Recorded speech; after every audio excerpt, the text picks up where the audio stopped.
깊은 밤. 빛 한 줄기 없는 방 안 경채는 홀로 앉아 있었다.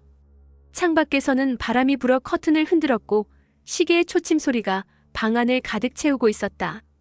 그녀의 얼굴은 종이처럼 창백했고 손끝은 사소한 떨림조차 감추지 못했다. 귓가에 맴도는 건 연숙의 말이었다. 그거 내 아버지가 잘 쓰는 수법이거든. 단 한 문장. 그러나 그 말은 경채의 가슴을 칼처럼 베어냈다. 아버지 민두식. 그는 평생을 바쳐 회사를 일궈왔다고 믿었다.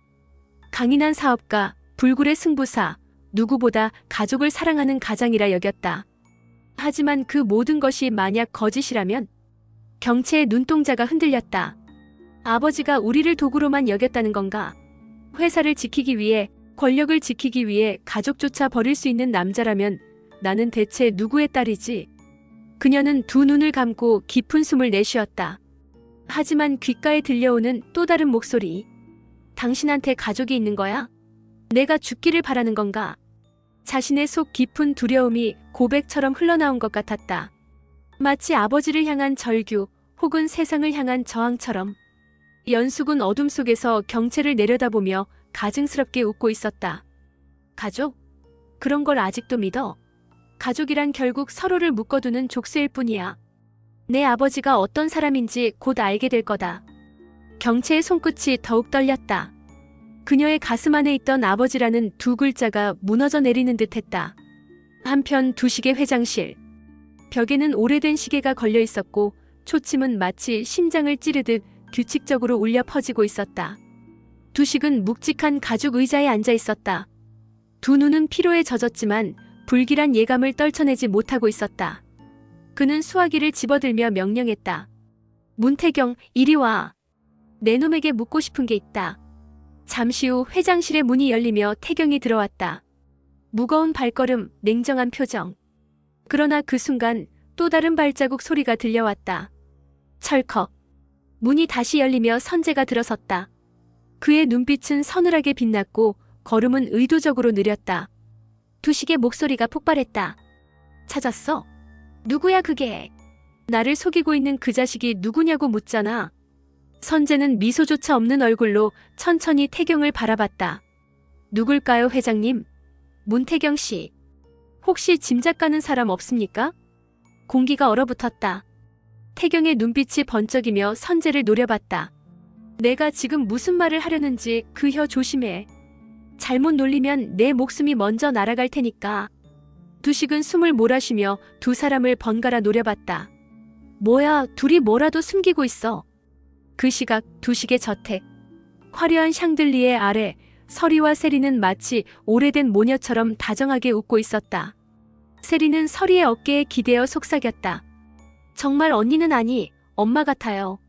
엄마 품에 있는 것 같아서 좋아요. 서리는 애써 미소를 지으며 세리의 머리를 쓰다듬었다. 그러나 그 눈빛은 깊이 흔들리고 있었다. 안 돼, 서리야. 감정에 휘둘리면 복수를 잃는다. 하지만 세리의 웃음이 미소와 닮아 있어. 멀리서 그 광경을 지켜보던 경채의 얼굴에는 불안이 서렸다. 세리, 저 여인에게 너무 마음을 주면 안 돼. 저 여자는 우리 가족을 파괴하러 온 사람이야. 그때 가정부가 경채의 곁으로 다가와 낮게 속삭였다.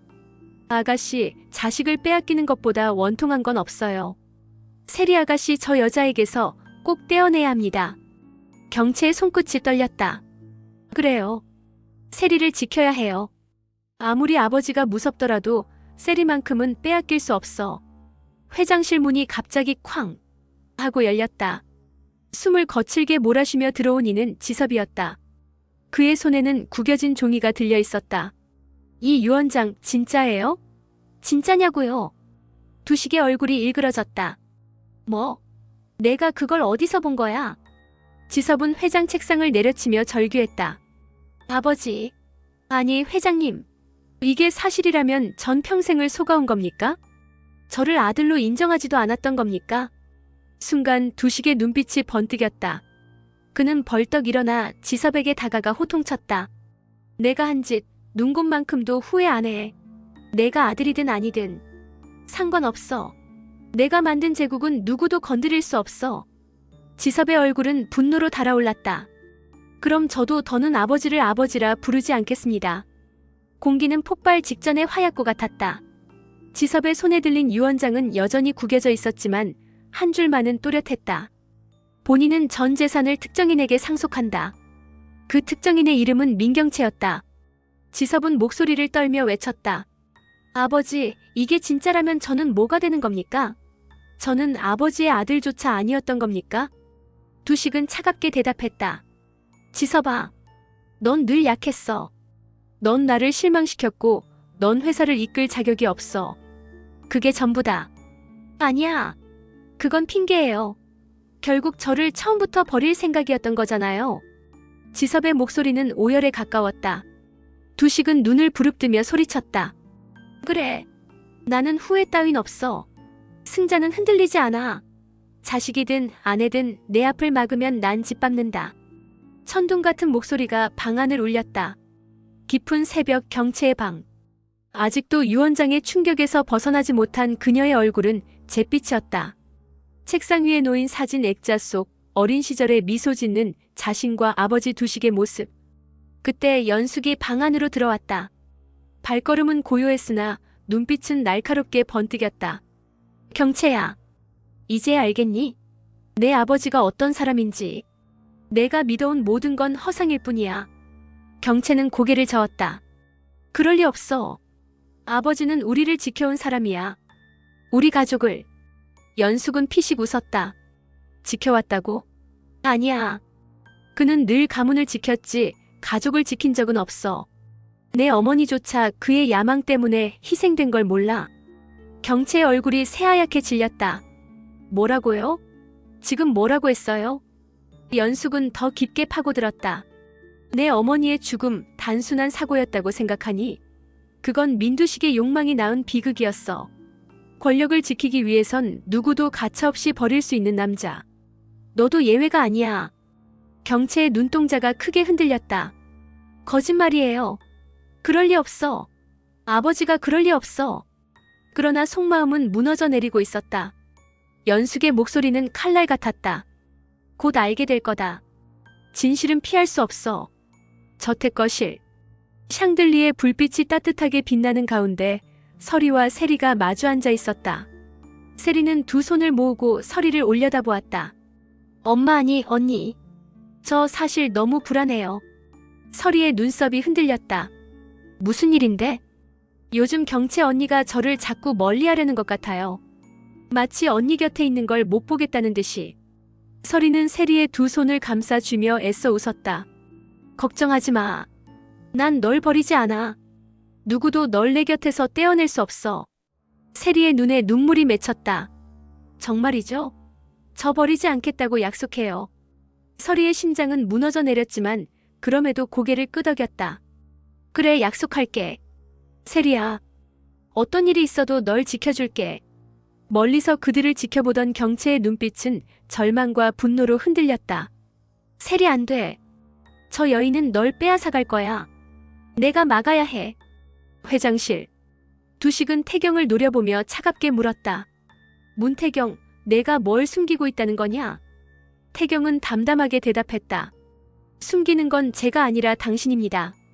저는 단지 진실을 밝히려 할 뿐. 선재가 웃음을 터뜨렸다. 하, 들으셨습니까? 회장님, 이 남자가야말로 당신의 목을 겨누고 있는 진짜 적이에요. 닥쳐라, 선재.